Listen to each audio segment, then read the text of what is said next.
हम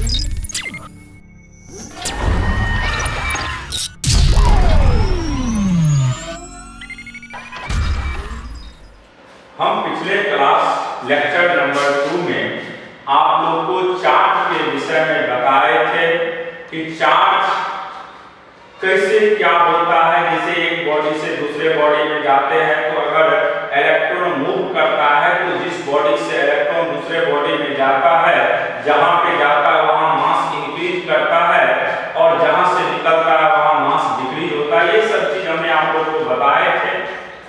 lecture number 3 आज है इलेक्ट्रोस्टैट का ही, जिसमें हम आज आप लोग को पढ़ाने वाले हैं conservation of charge.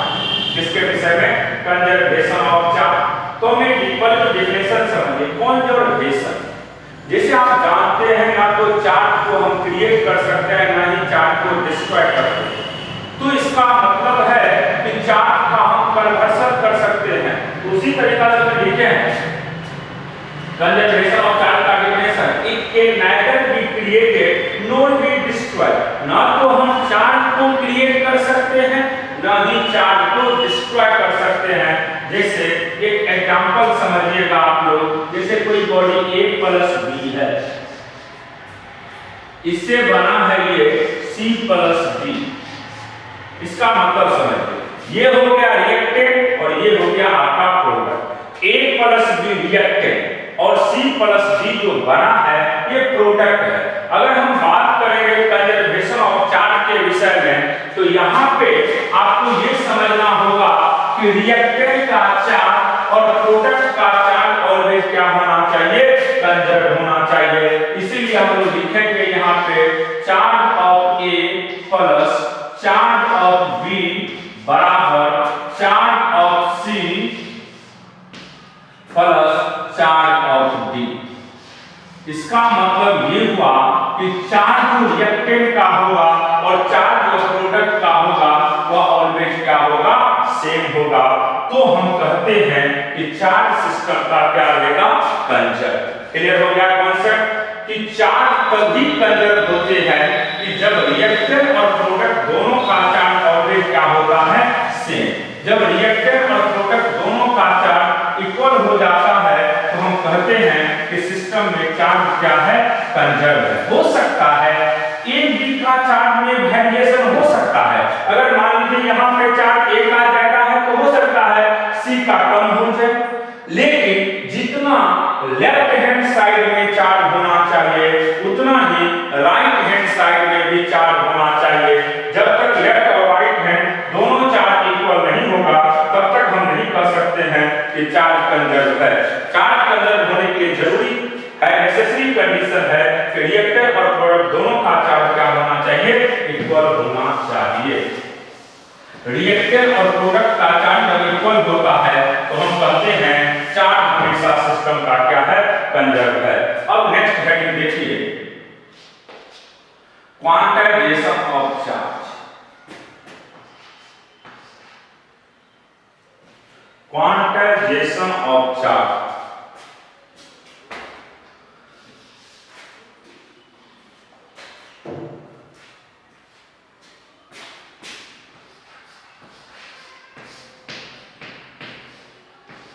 Quantization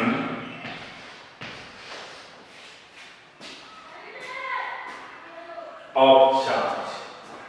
quantization of charge.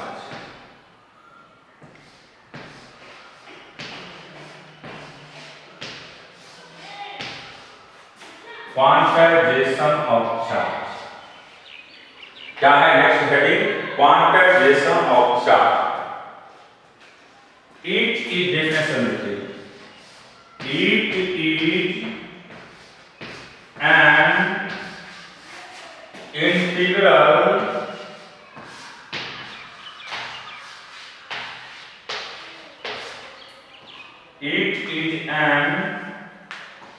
integral multiple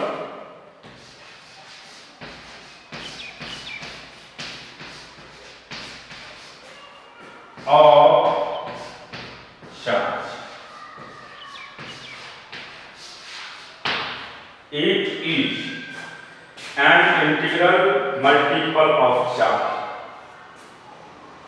देखिए चार्ज जब क्वांटाइज होता है, हमें डिफिनेशन लिखे हैं, it is an integral multiple of charge. It is an integral multiple of charge. जैसे दूसरा पॉइंट देखिए, हम लिख रहे हैं इसका definition, the charge on any body, the charge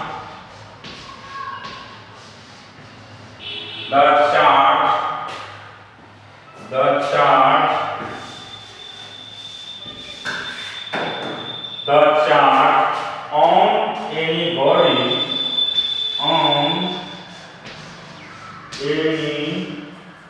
body,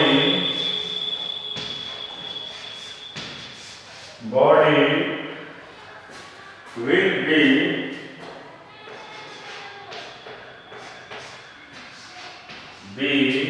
some integral multiple of charge, some integral multiple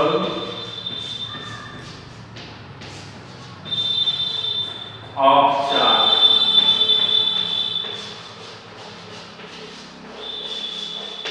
हमने लिखे हैं क्वांटाइजेशन ऑफ चार्ज के विषय में, it is an integral multiple of charge. फिर दूसरा पॉइंट लिखे हैं, the charge on any body, अगर कोई भी चार्ज बॉडी है और उसका चार्ज अगर integral multiple of electronics charge होगा, अगर उसका charge integral multiple of electronics charge होगा, तो हम कहेंगे कि बॉडी का चार्ज क्या है, क्वांटाइज है। तो क्वांटाइज होने के नेसेसरी कंडीशन है कि चार्ज हमेशा क्या होना चाहिए, integral multiple of electronics charge.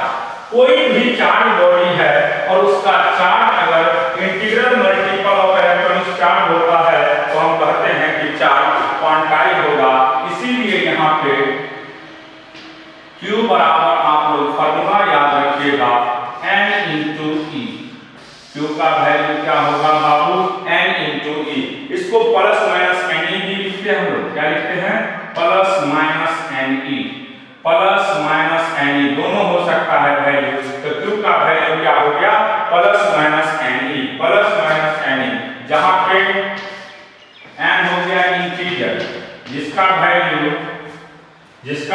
कुछ भी हो सकता है, 1 2 3 4 5 कुछ भी हो सकता है, सिर्फ इंटीजर होगा, फ्रैक्शन में नहीं होना चाहिए इसका वैल्यू सिर्फ इंटीजर में होगा, जैसे 1 2 3 4 डॉट डॉट।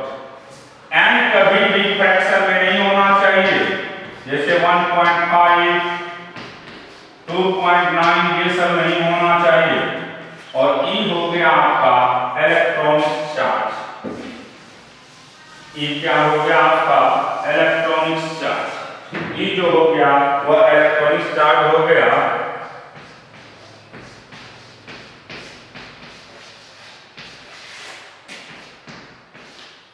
चार्ज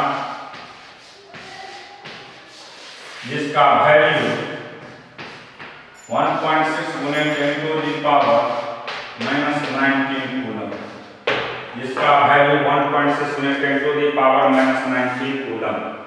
इस पे एक ऑब्जेक्टिव क्वेश्चन पूछता है कि how many electron are present in 1 coulomb charge.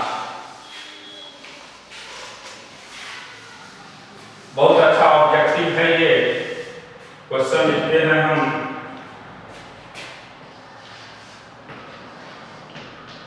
how many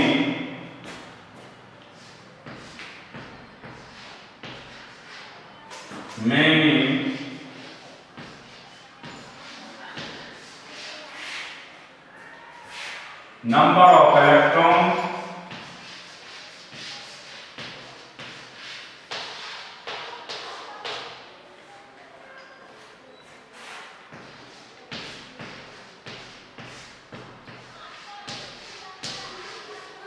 present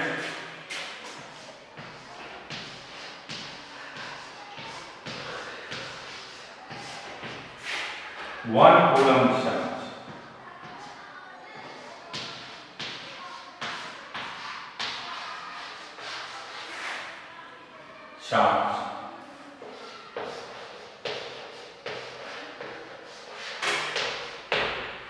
How many number of electron present in 1 coulomb charge?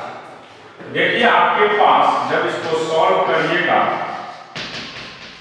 तो आपके पास Q का वैल्यू दे चुका है 1 कूलम। कितना है आपके पास Q का वैल्यू 1 कूलम। तो आप जानते हैं कि Q बराबर क्या होता है n इंटू E। Q का वैल्यू क्या होता है n इंटू E। तो n का वैल्यू होगा Q बाय E। Q हो गया 1 कूलम, E का वैल्यू 1.6 गुने 10 टू दी पावर -19। तो इसको कैलकुलेट करिएगा तो इसका वैल्यू आएगा 8.85 गुने 10 टू दी पावर 80। तो कोई पूछेगा आपसे कि बताइए कि एक इलेक्ट्रॉन जो चार्ज होगा, एक कूलम जो चार्ज होगा, उसमें कितना नंबर ऑफ इलेक्ट्रॉन प्रेजेंट होगा? तो याद रखिएगा नंबर ऑफ इलेक्ट्रॉन का वैल्यू 8.85 गुने 10 टू दी पावर 18। क्लियर हो गया? फिर एक क्वेश्चन और है,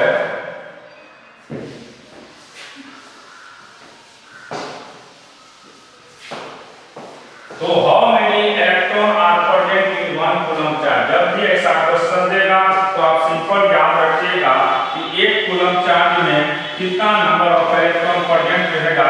अगर ये कोई क्वेश्चन आपसे पूछेगा तो सिंपली याद रखिएगा नंबर ऑफ इलेक्ट्रॉन का वैल्यू अगर हमें निकालना होगा तो 8.85 गुने 10 टू दी पावर 18 हो जाएगा। फिर नेक्स्ट क्वेश्चन देखिए, दूसरा question, which of the following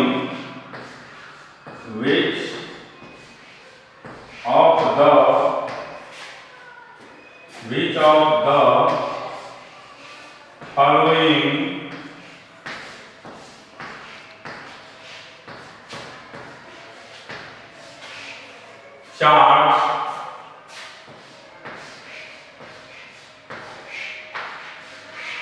is quantized?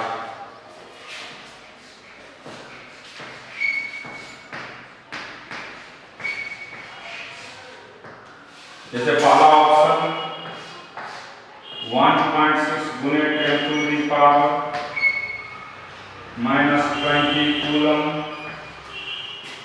B में 1.6 गुने 10 टू दी पावर 19 कूलम,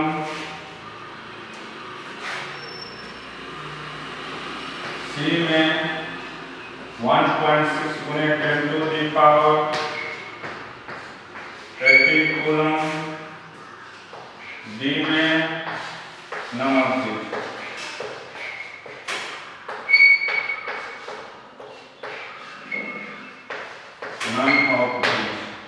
ये चार ऑप्शन है। सारा which of the following chart is quantize और नॉट, और कौन क्वांटाइज होगा और कौन क्वांटाइज नहीं होगा। तो देखिए एक एक करके सॉल्व करना होगा। क्वेश्चन में कह रहा है कि कौन सा चार्ज बॉडी क्वांटाइज है और कौन सा नहीं है। तो पहला हम ऑप्शन देख रहे हैं।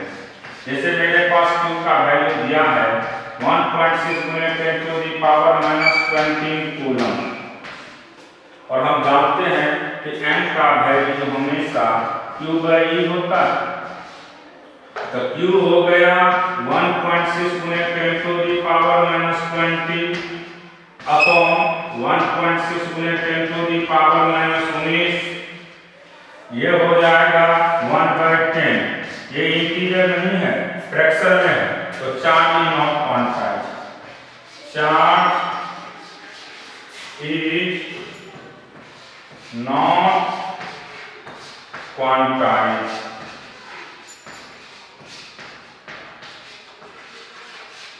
Charge is not quantize. अगर कोई पूछेगा कि इसमें से चार्ज क्वांटाइज होगा कि नहीं होगा, तो n का वैल्यू इंटीजर नहीं है, इसलिए ये क्वांटाइज नहीं होगा। फिर दूसरा आप ऑप्शन को चेक करेंगे। दूसरा आपके पास बी में दिया हुआ है Q का वैल्यू 1.6 10⁻⁻19 कूलम। तो n का वैल्यू आप जानते हैं Q/E और इसका value 1। Charge is quantized,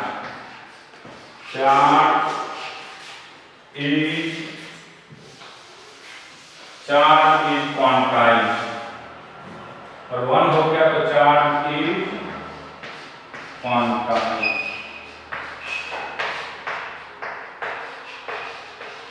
charge is quantized. फिर नेक्स्ट क्वेश्चन क्लियर कर देते हैं। तीसरा ऑप्शन। अब हम लोग बात करेंगे नेक्स्ट कॉन्सेप्ट डिस्ट्रीब्यूशन के विषय। तो जैसे हम लिखे हैं कि electric charge uniformly distributed on a uniform surface. अगर यूनिफॉर्म, कोई यूनिफॉर्म का मतलब होता है एक समान। अगर एक समान कोई सरफेस होते हैं तो चार्ज का डिस्ट्रीब्यूशन भी कैसा होता है? Uniform. But the charge density on non uniform surface, जैसे कि अब चार्ज डेंसिटी की बात कर रहे हैं तो चार्ज डेंसिटी होता क्या है? ध्यान से सुनिएगा। चार्ज पर यूनिट लेंथ या जो भी रहेगा, अगर 1 डायमेंशन रहेगा तो चार्ज पर यूनिट लेंथ हो गया, 2 डायमेंशन रहेगा तो चार्ज पर यूनिट एरिया हो गया और 3 डायमेंशन रहेगा तो चार्ज पर यूनिट वॉल्यूम। तो आपको ये ध्यान में रखना है कि अगर कोई भी बॉडी नॉन यूनिफॉर्म होते हैं, कैसा? नॉन यूनिफॉर्म होता है तो नॉन यूनिफॉर्म चार्ज बॉडी का चार्ज डेंसिटी मैक्सिमम होते हैं किसके रिस्पेक्ट में?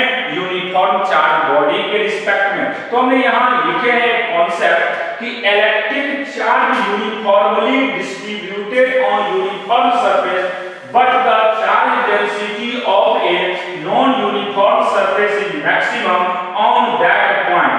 अगर नॉन यूनिफॉर्म कोई भी चार्ज बॉडी रहता है तो उसका जो है सरफेस चार्ज डेंसिटी या जो भी चार्ज डेंसिटी की बात करेंगे वे मैक्सिमम होगा। Where the radius of curvature is minimum, क्योंकि अगर नॉन यूनिफॉर्म रहेगा, नॉन यूनिफॉर्म अगर कोई चार्ज बॉडी है तो उसका निश्चित रेडियस का वैल्यू क्या होता है?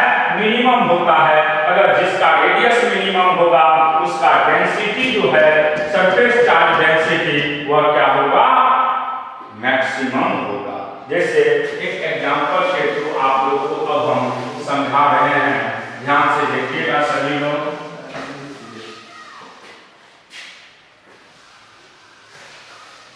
यहाँ पे एक फिगर के थ्रू हम अभी समझाएंगे आप लोग को कि कैसे क्या होता है। यहाँ पे देखिए ध्यान से। जैसे मान लीजिए ये एक एग्जांपल की बात कर रहे हैं, देखिए ध्यान से। अगर मान लीजिए इस बॉडी को देखेंगे तो ये यूनिफॉर्म चार्ज बॉडी, ये कैसा बॉडी है बाबू? Uniform charge body. इसका शेप भी यूनिफॉर्म है। शेप कैसा है? यूनिफॉर्म। ये यूनिफॉर्म सरफेस हो गया, यूनिफॉर्म सरफेस। ये आपका यूनिफॉर्म सरफेस हो गया। ठीक। अगर हम बात करते हैं तो ये जो है आपका, ये हो गया non uniform.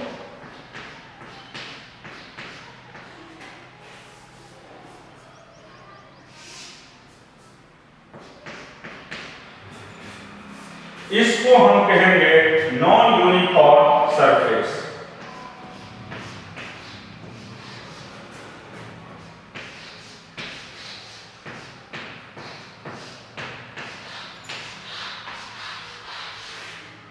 Non uniform surface.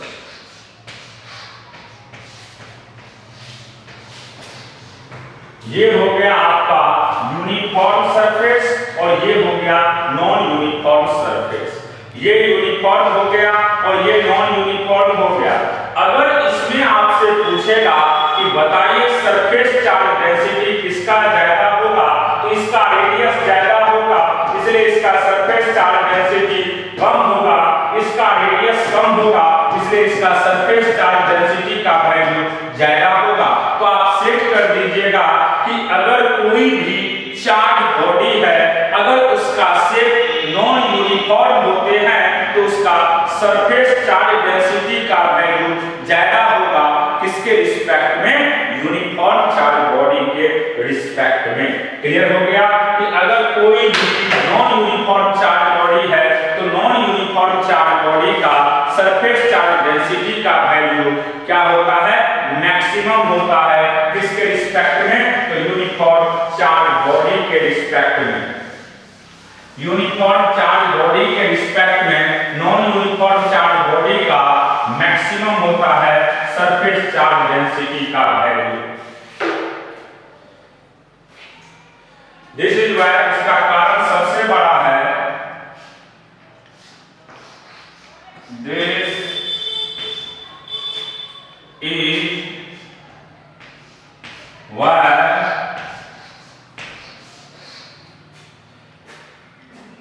Charge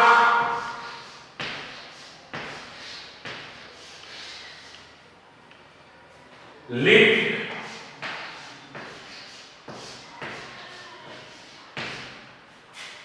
from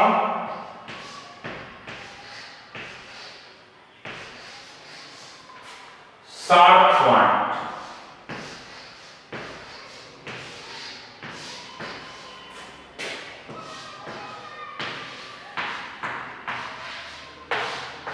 charge जो लिफ्ट करता है वह, हमने लिखे हैं यहाँ पे, this is why charge leak from the sharp point.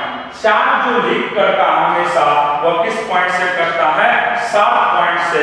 इसलिए आपसे यहाँ याद रखिएगा कि सरफेस चार्ज डेंसिटी जो है वह नॉन यूनिफॉर्म बॉडी का ज्यादा होगा, मैक्सिमम होगा किसके रिस्पेक्ट में, यूनिफॉर्म बॉडी के रिस्पेक्ट में। अब हम बात करते हैं next concept distribution of charge की बात करेंगे। देखिए next heading charge distribution. Charge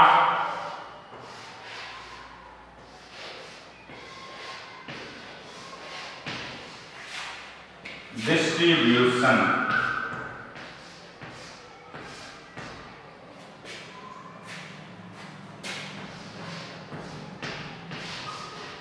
charge distribution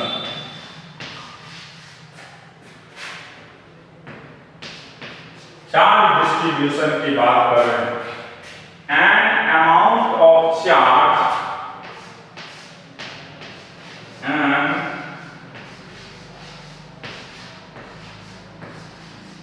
amount of charge, N amount of charge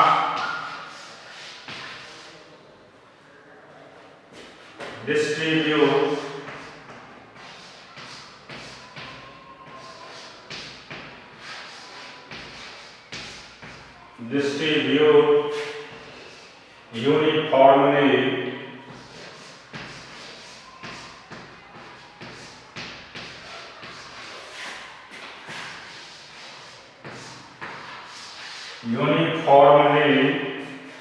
और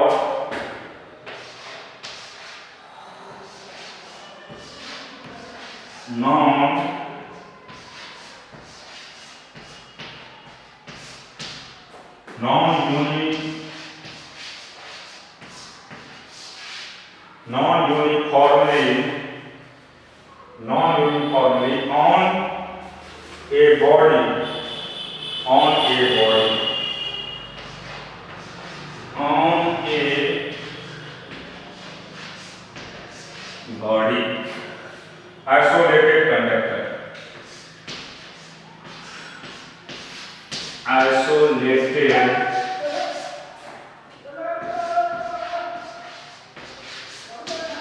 कंडक्टर। तो सिंपली याद रखिएगा कि चार्ज डिस्ट्रीब्यूशन जो होता है, an amount of charge distribute uniformly और non uniformly on a body. अगर चार्ज जो है वह डिस्ट्रीब्यूशन या तो यूनिफॉर्म हो सकता है या तो नॉन यूनिफॉर्म हो सकता है, वह किसी भी आइसोलेटेड कंडक्टर जो किसी दूसरे पे डिपेंड नहीं होता है, उसको हम लोग किसके नाम से जानते हैं? आइसोलेटेड के नाम से। तो डिस्ट्रीब्यूशन किसी भी चार्ज बॉडी का या तो यूनिफॉर्म हो सकता है या तो नॉन यूनिफॉर्म हो सकता है। चार्ज का जो डिस्ट्रीब्यूशन है वह या तो यूनिफॉर्म हो सकता है या तो नॉन यूनिफॉर्म हो सकता है। चार्ज डिस्ट्रीब्यूशन या तो यूनिफॉर्म होगा या तो नॉन यूनिफॉर्म होगा। अब हम बात करते हैं यहाँ पे एक एक पॉइंट को। Linear charge distribution, 3 types distribution जो है वो कितने टाइप के होते हैं? Types of charge distribution, types of charge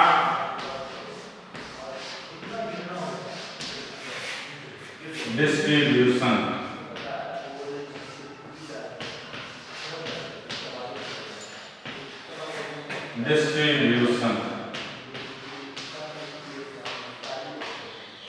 types of charge distribution कितने तरह के होते हैं? 3 टाइप्स। 3 types distribution. चार्ज का डिस्ट्रीब्यूशन 3 तरह से होता है। चार्ज का जो डिस्ट्रीब्यूशन है हम लोग 3 तरीका से कर सकते हैं। 3 टाइप्स। पहला है linear charge distribution. Linear charge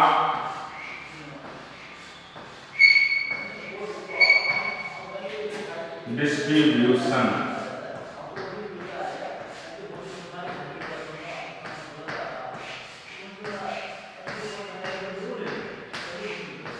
linear charge distribution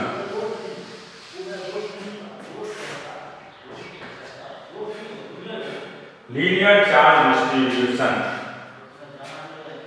charge on A line. Charge कहां होता है? Charge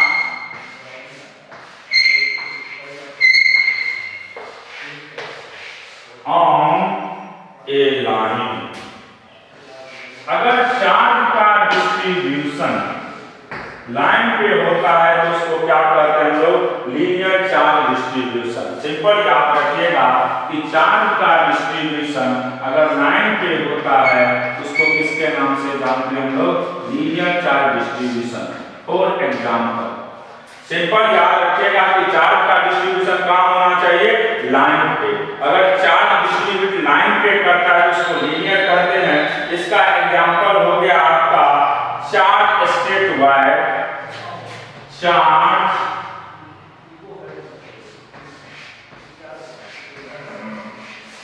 straight wire.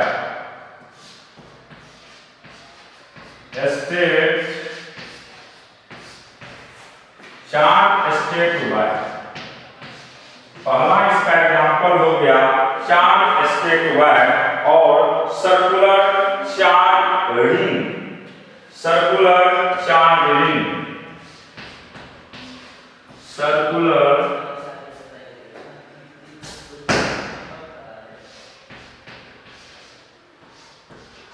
Circular charge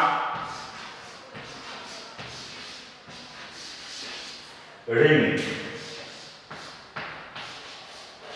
तो लीनियर चार्ज डिस्ट्रीब्यूशन का मेन एग्जांपल हो गया आपका चार्ज स्टेट वायर और circular charge ring. Charge straight wire और circular charge ring. Charge straight wire और सर्कुलर चार्ज रिंग अगर आपसे कोई पूछेगा तो ये किसको रिप्रेजेंट करता है?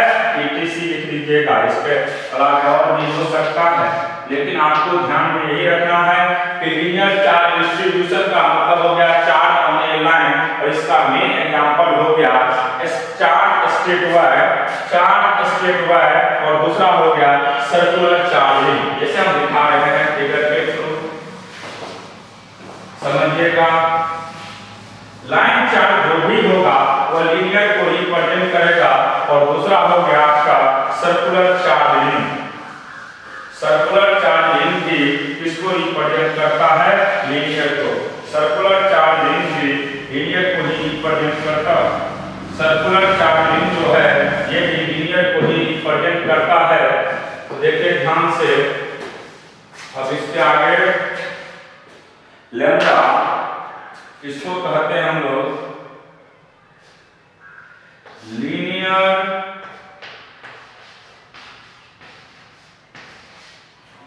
Charge density.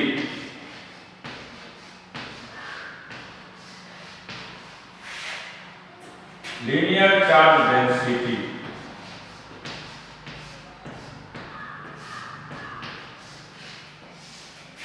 Charge by length, charge by length, charge by length. अगर कोई आपसे पूछेगा लीनियर चार्ज डेंसिटी लैम्डा का वैल्यू, तो याद रखिएगा चार्ज बाय लेंथ। क्या होता है? Charge by length. इसको हम लोग Q बाय L लिख सकते हैं। Charge by length Q by L। जैसे देखिए ये जो है इसको कहते हैं हम लोग लीनियर चार्ज डिस्ट्रीब्यूशन। अगर इस पे चार्ज का डिस्ट्रीब्यूशन हो रहा है, इस पे चार्ज का डिस्ट्रीब्यूशन होगा, तो इसको हम लोग किसके नाम से जानते हैं? लैम्डा के नाम से। ये हो गया। दूसरा रिंग की बात करें।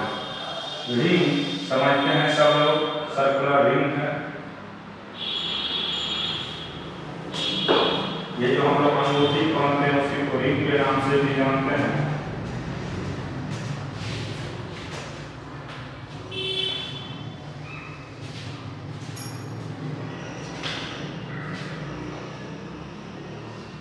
ये दोनों जो है ये सर्कुलर चार्ज रिंग और लीनियर चार्ज दोनों किसको रिप्रेजेंट करेगा? One dimension. किसको? 1D को।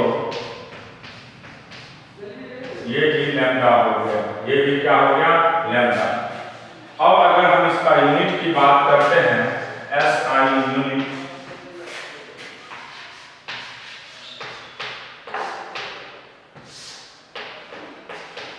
Coulomb metre. Coulomb metre. Dimension की बात करेंगे,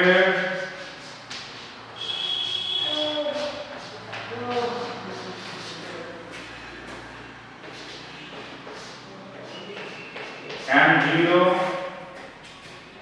L-1 80 M0 L-1 80। अब इसके बाद है दूसरा, तो ये था लीनियर चार्ज डिस्ट्रीब्यूशन। दूसरा है आपका सरफेस, जिसको एरिया के नाम से जानते हैं हम लोग।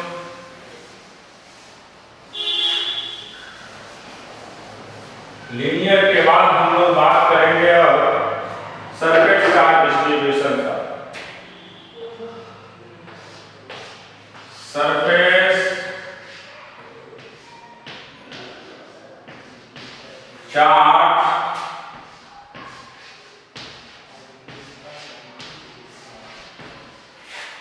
डिस्ट्रीब्यूशन।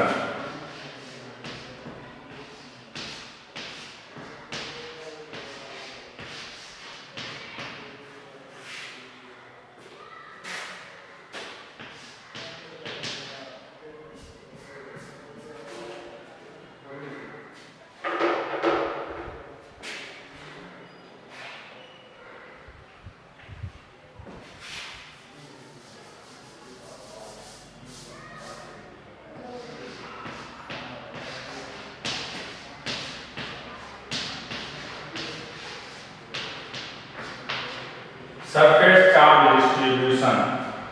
अब इसका simple charge on surface, charge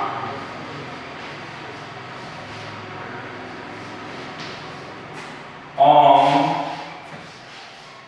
surface. अगर चार्ज का डिस्ट्रीब्यूशन किस पे होता हो बाबू? सरफेस पे। अगर चार्ज का डिस्ट्रीब्यूशन कहाँ पे होता हो? सरफेस पे। उसको हम किसके नाम से जानते हैं? सरफेस चार्ज डिस्ट्रीब्यूशन के नाम से। अगर चार्ज का डिस्ट्रीब्यूशन कहाँ होता हो? सरफेस पे, उसको किसके नाम से हम लोग जानते हैं?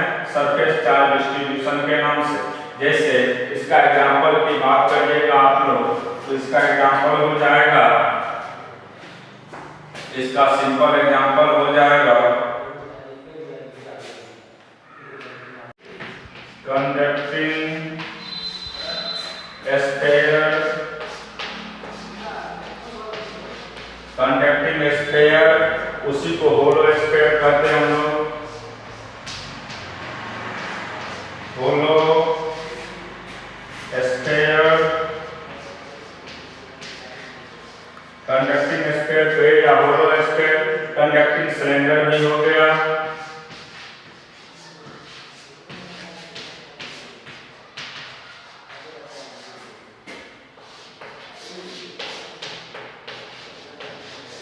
तो 2 डायमेंशन का ये सब एग्जांपल हो गया ETC।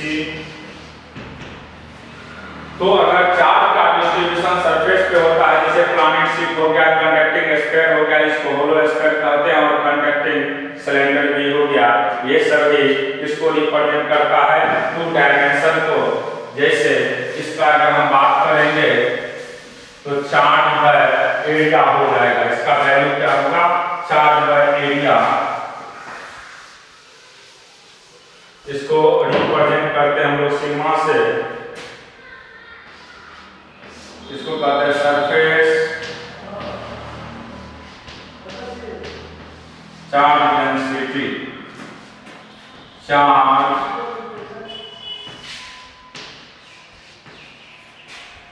Surface charge density.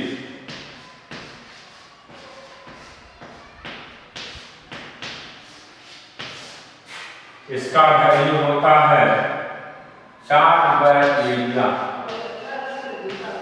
Charge by area.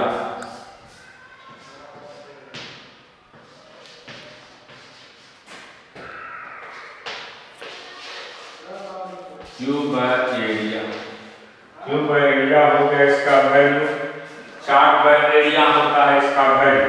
अब जैसे मान लीजिए हम लोग बात करते हैं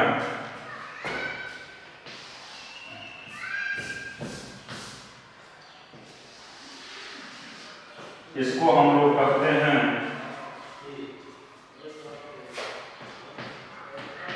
कंडक्टिंग स्फीयर कहिए या होलो स्फीयर कहिए। कंडक्टिंग कहिए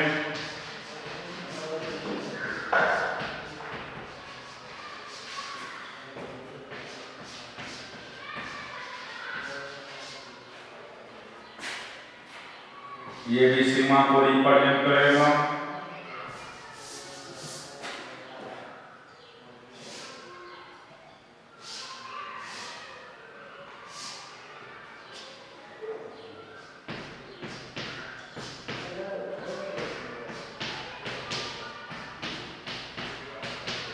ये भी सिग्मा को रिप्रेजेंट करे। तो ये हो गया आपका सरफेस चार्ज डेंसिटी। अगर हम इसका यूनिट की बात करते हैं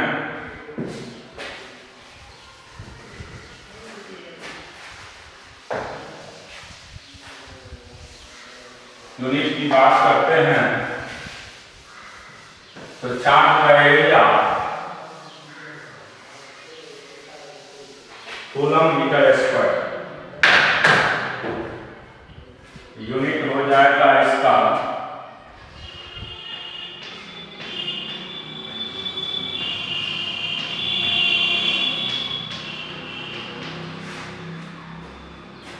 कूलम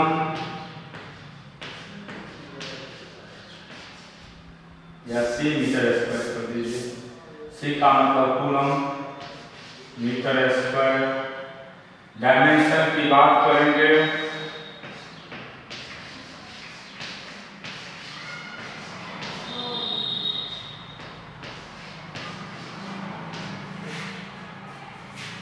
डायमेंशन की बात करेंगे m0 l के पावर -2 80, ये हो गया इसका डायमेंशन। अब इसके बाद हम लोग बात करेंगे, तो यूनिट ऑफ डायमेंशन क्लियर हो गया, इसका यूनिट हो गया कूलम मीटर स्क्वायर और डायमेंशन